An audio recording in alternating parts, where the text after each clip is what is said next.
Hello, very good afternoon from me, Kevin Owen. It's just turned 2 p.m. now here in Moscow at the RT News Centre this Monday afternoon. The top story, 2 Turkish members of parliament claim deadly sarin gas was delivered from Turkish territory to Islamic State fighters in Syria back in 2013. They say officials knew about the deliveries, but the case was closed.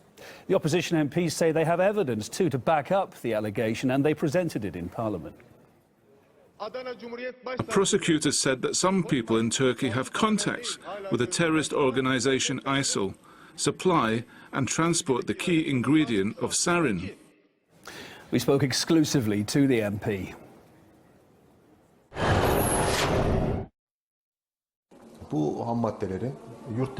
Chemical weapon materials were brought to Turkey and put together in ISIL camps in Syria, which was known as the Iraqi Al-Qaeda at the time. We have recordings to confirm this. A public prosecutor opened an investigation which led to those involved being detained. A week later, another public prosecutor was assigned and all the detainees were released. They left Turkey, crossing the Syrian border.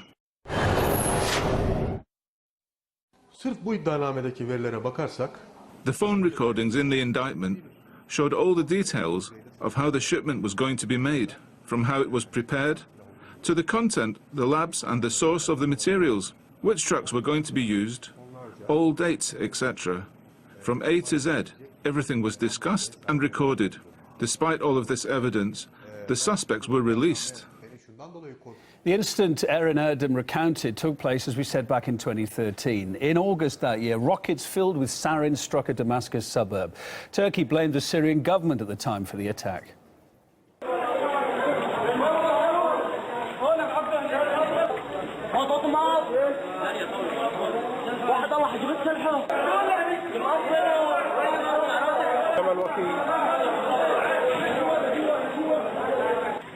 جراء استهداف النظام.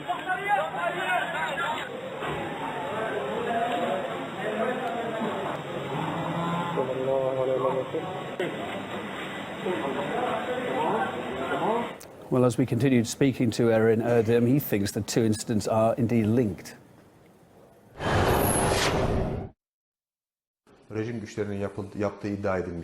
There's a high probability that it was carried out with materials shipped through Turkey.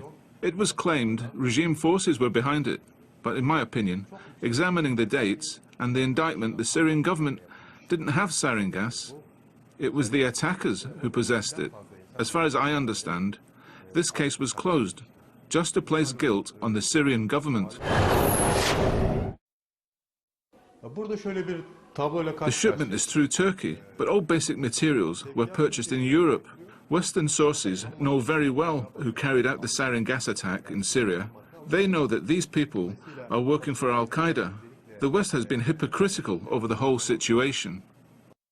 Well, on their side of it, the Turkish authorities deny the allegations. We also contacted the Turkish Prosecutor's office for comment, but haven't received an answer. Eren Erdem refused to show us the documents and phone records over fears it would violate state secrets and therefore be considered treason.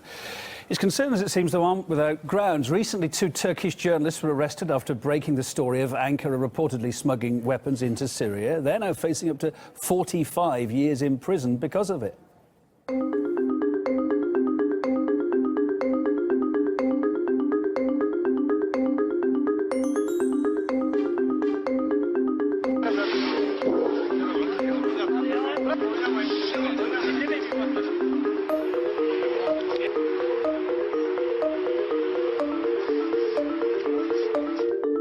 Bu haberi özel haber olarak yapan kişi de öyle zannediyorum ki bunun bedelini ağır ödeyecek.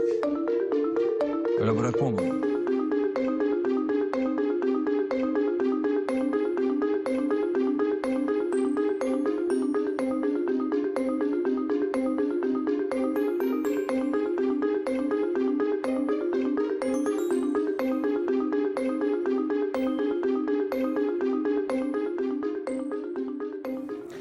RT's Luke Petrenko was in Istanbul just a couple of weeks ago, where he witnessed the media crackdown firsthand. He spoke to my colleague earlier, Neil Harvey, about his visit to the Cumhuriyet newsroom. It was quite an experience going there, and I managed to get into the office just 12 hours after the arrests were made. And just looking at the faces of the people there, looking into their eyes, was enough to realize the state of anxiety the journalists in that office were in. And just to begin with, Cumhuriyet is one of the only news outlets in the country that are investigating anti-government accusations. Were any of the journalists there actually, obviously they were under pressure, were there any of them willing to speak about this and what was going on there on camera? Well, for obvious reasons, very few agreed to talk to us under the obvious circumstances. I remember starting a conversation with one journalist on camera, and then she just burst into tears and said that she didn't want to be a part of this. Journalists are extremely cautious about what emails or files they keep on their computers or even on USB drives, because they understand that the government can send teams at any time to sniff through the office or even carry out raids, which happened on several occasions. I used the phrase media crackdown in the introduction to this story, and that's because it isn't just this one media organisation, is it? There's plenty of other journalists who are feeling under pressure. We've tried keeping in touch with several news organizations that are known to have been looking into accusations of government involvement in some shady dealings, and just take a listen to what another editor-in-chief of another opposition online newspaper told me. In Turkey, we as journalists can no longer investigate. People spread rumors, but we are not free to verify them. So it's really a question of simply being able to do the job, but blowing the whistle in Turkey can lead to some very serious consequences.